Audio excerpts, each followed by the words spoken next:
quick break on the show. Up next, the big news from the state of Tamil Nadu, where the DMK has become the first major political party to release its manifesto. What's in it?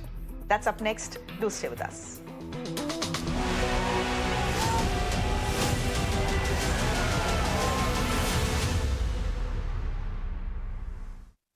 At Panasonic, we're working to change the way we power our businesses, our travel, our homes, our lives. Join us in pushing for change. LIC presents Dhanvriddhi, an attractive single premium policy which gives guaranteed maturity with high guaranteed additions. Hurry, contact your LIC agent today. At Panasonic, we're working to change the way we power our businesses, our travel, our homes, our lives. Join us in pushing for change.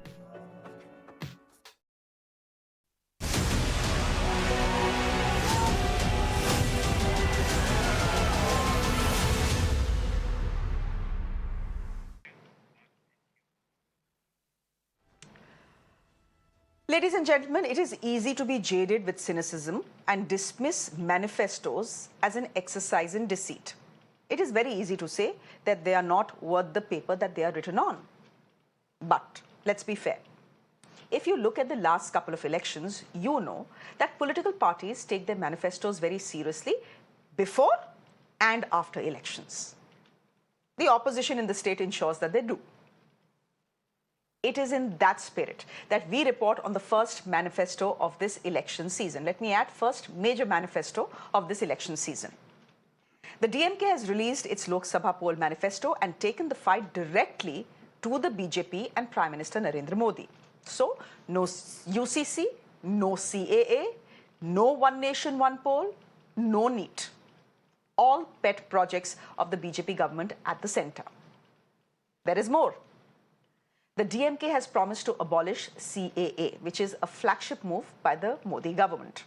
Instead, they have promised to grant citizenship to Sri Lankan Tamils who have settled in India.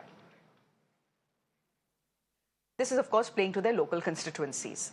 The DMK is also vowing in its manifesto to not implement the Uniform Civil Code, a proposal that is in the works nationwide, but for the moment has only been implemented in Uttarakhand. Mr. Stalin has also made it his mission to ensure that NEET is banned. His government in 2021, as you know, had passed an anti-NEET bill, but it immediately hit a roadblock with Governor R.N. Ravi refusing to give his assent to it. The matter is in the Supreme Court, and this also brings us to the issue of governors, a raging topic in all South Indian states. The DMK government, as you know, has been embroiled in an ugly fight with the governor ever since they came to power in 2021. Now, in their manifesto, they are resolving to keep the governor's powers in check.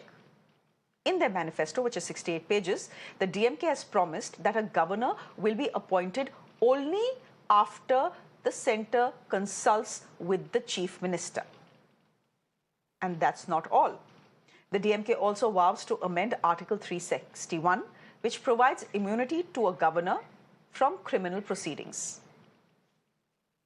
The DMK's other promises include statehood for Pondicherry, implementation of 33% reservation for women, and restoration of Article 370 in Jammu and Kashmir, and the abolishment of the national education policy. கொடுத்த வாக்குறுதிகள் எதையும் பிரதமர் நரேந்திர மோடி தலைமையிலான அரசு நிறைவேற்றல.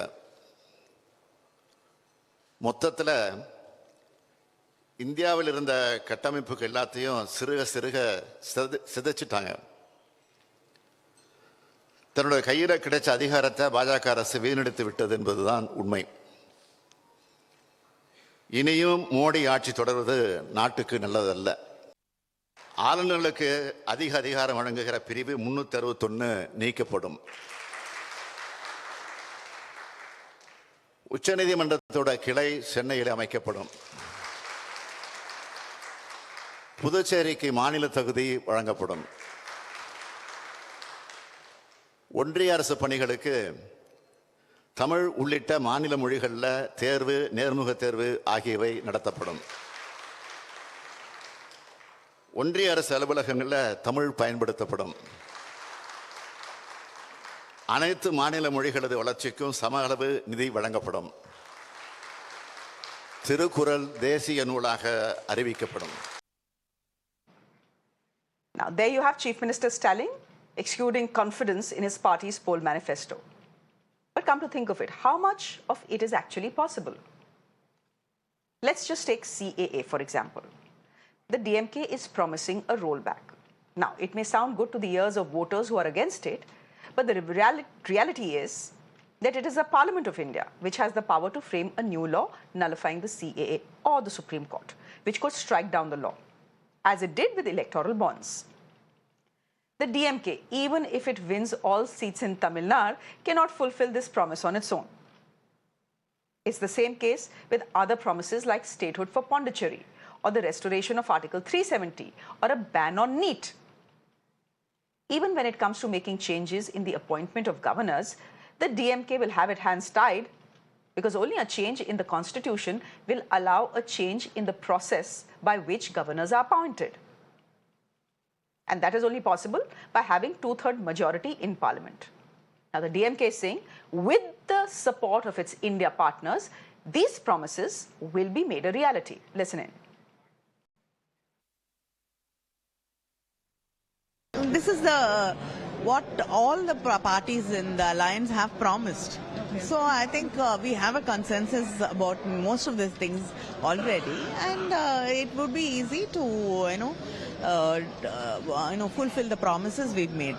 Particularly the government, Article 361 that would be removed is what 365 is what Chief Minister said, and there has been a lot of issues that our government and other state government is also facing.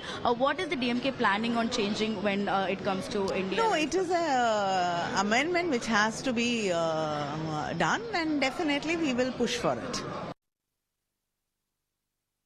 CAA, how they can implement it?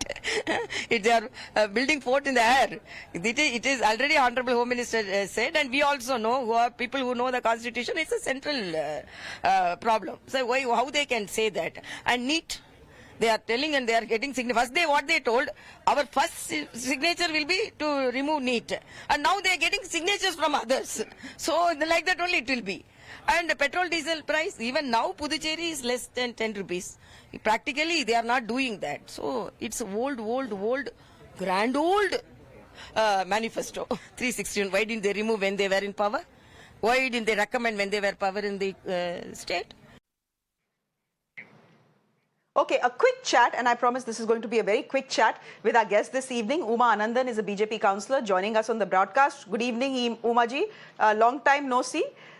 Salem, Dharanidharan is joining us on the broadcast as well for a second night in a row, spokesperson of the DMK. Thank you very much. And our old friend Madhavan Narayan, senior journalist, will help us put things in perspective as far as Tamil Nadu is concerned. Uma ji is defying the UN report that has come out about India's happiness and is smiling away. So good to see you smiling, Uma ji. I hope you're in a good mood when I ask you why you think the DMK's manifesto is essentially like building castles in the air.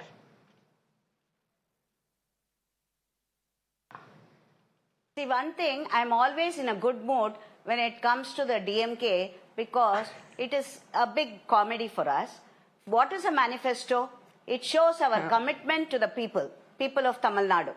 It shows whatever state we are in. I would just like to point out 5 things. Peddling out lies and falsehood is not manifesto. The same points which they promised in their earlier election, I would like, is being repeated here. And you have the Chief Minister going on record on stages to say we have committed.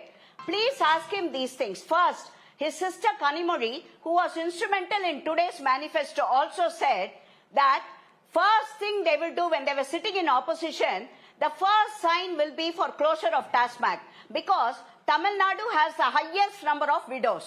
That was her statement. I would like to remind her about this promise that she made earlier in meeting after meetings. Second, I would like to ask, they are saying they would like to reduce the price of diesel. This is what we were asking earlier. When the GST was introduced and then they were raising a hue and cry, the central government asked the state to reduce their share. 10 rupees. Central was prepared. They were not prepared to do that. Now, during election, all of a sudden, it has dawned on them that they can reduce. And third, I would like to ask about the NEET. They promised the same thing in last year's election. NEET will be abolished. They know fully well that NEET cannot be done. They have gone to Supreme, it has been dragged. It is only cheating the students literally cheating, I would call. Cheating is a very mild word that I am using on this. And fourth, I would like to ask, this they are telling is the manifesto for Alliance partners. I would like to ask Mr. Sharad Pawar and his daughter whether the same manifesto is going to be told even in Maharashtra. And no need, governor, everything. Do they think that I would like to remind the Davida Munnetra Kazhagam that Tamil Nadu is an integral part of Bharat. They cannot piddle out all these lies, change constitution and all that with about 30. When they were in UPA 1, UPA 2, what were they doing? They were sleeping or were they all going into hibernation that time? When they are in power, it is one. When they are out of power, one thing. Let me refresh their memory and let them first not cheat the people. If you know, Mr. Karunanidhi, when he was in power about 10 years or 15 years back, in his manifesto, he said he is going to give land for the landless. What happened to that? The manifestos are only peddling out lies Umaji, now as far as Dravida Munnetra Umaji, your first concerned. response They cannot think be just longer like than the cinema DMK's background, manifesto. People will be taken for a ride even now. Acha, Umaji, I've given you enough time. I've so let you much- register so with the much viewers. lies to be What? counteracted, Thank you, isn't it? thank you. You must give me time. Acha, ho gaya. When you speak the truth, Okay, it ho is gaya. short. Let When you speak the Mr. truth, it can Dharanidharan be short. respond. When you have to counter dishonest facts, you have to be long. Okay, then let us give some time to Mr. Dharanidharan to counter you as well. See, if I will have to tell the unfulfilled promise of the BJP and Prime Minister Narendra Modi, 24 hours would not be sufficient. So let me not go into it, but let me at least rationalize the claims we made in the manifesto. DMK is not a party that says one thing today and one thing tomorrow. Our stance is always consistent. Ever since the inception of the party in the late 1940s, we've always encouraged for reduced power of the governor. But you know why this is more important now? It is more important now simply because it's very important now because under BJP, the governors are acting as extra constitutional authority. This has never happened in the Constitution of India. All politicians are appointed as governors. In fact, I will go on and say third-rated politicians are masquerading as governors in this land right now, which is why it is necessary to abolish 361 and it's very pertinent to appoint governors in consultation with the Chief Minister, because if that will happen, you will not have someone like an R.N. Ravi who's thwarting the growth of individual states. This wouldn't happen, which is why we are very keen to abolish 361, because if we don't abolish 361, they think they're above law and they don't follow the Constitution. And they think they're not answerable to the Supreme Court, they can do whatever you want. If numerous times we have gone to the Supreme Court and the Supreme Court has questioned R.N. Ravi, we've been vindicated, not once. Time and again, we've been vindicated. So that is why we wanted to abolish 361. And let me come to NEET. We immediately after we came to power, we passed the bill in the assembly. The bill was sent to the governor. What was the governor sitting for 18 months? This is his job. We got the mandate from the people, right? Who are they? Who's the governor to sit on it? And governor then after 18 months is the president. President is sitting on it. Let me go back to 2006. In 2006, I'll tell you what happened. Mr. Dharanidharan, but here's the point. Here's the point. No, let me complete. That some of the things that you're seeing will require a change in the Constitution. For example, scrapping of NEET. I know that you guys are already, the DMK's had a problem with NEET. Their concerns are valid and they're in the Supreme Court because of it. But you know, things like UCC chalo chhod do, it has not come into being. But things like CAA, for example, things like the way the governor is appointed, Article 370, the scrapping of Article 370, you want to reverse it. Point is that these things will require the Constitution to change, and honestly, how is that even possible? I mean, you're just saying things for the sake of saying it, is what the BJP is saying. Ki kuch bhi bol do, because you know you're not going to win. No, at least in India. In of course, Tamil Nadu, the DMK will do well. No, we are confident that India Alliance will form the government with more than 400 MPs, which is why we are saying that we'll be able to change the Constitution. Right? We are changing the Constitution to preserve the Constitution. What is CAA? In CAA, you're bringing religion into awarding citizenship. That is against the Constitution, because in the Constitution, no one can be discriminated based on religion. It's not allowed. So, which is why we want to roll back CAA. right? And how can you leave out Sri Lankan Tamils who have been treated very badly in Sri Lanka? They're both minorities and they've been facing a lot of attacks there. So how can you leave out Sri Lankan Tamils? That is why for Sri Lankan Tamils. I'll tell you one thing very important. 2006, when DMK formed the government, there was entrance exam for medical admissions. We passed a bill and it went to the governor and it went to the president and it was immediately annulled because the constitution was working then. Now the constitution not working. So we don't want anyone like Prime Minister Narendra Modi to come in the future and then tweak the constitution. That is why we want to strengthen it. And when we have the majority, we can do it. Like Okay, Madhavan Narayan. To pass the bill for play, he'll be able to annul it to. What is the complication here? I don't see any complication here. Okay. The only complication is that you will need the numbers in Parliament. Will you get those numbers? That's the only complication. Mr. Madhavan Narayan, here's the thing. He should answer do you find it a bit odd that you have... He has not answered my queries. Arey, Umaji, ruk jaiye. Let me... Umaji, just a minute. Mr. Madhavan Narayan, my question to you is simple. Do you find it a bit odd that the DMK decided to come out with a separate manifesto instead of, the India Alliance, the Grand India Alliance, having having one common manifesto? Because that's what I thought allies do. If you're fighting the war together, you have the charter together as well. You have a common charter. You don't have different charters.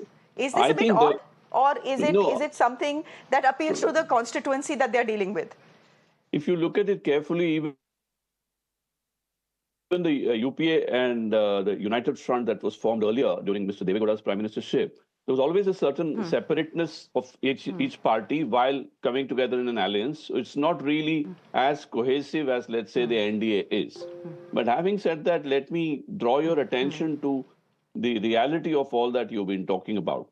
I think the DMK's point here is strongly ideological to position itself against the BJP, in which the DMK is trying to be the thought leader in what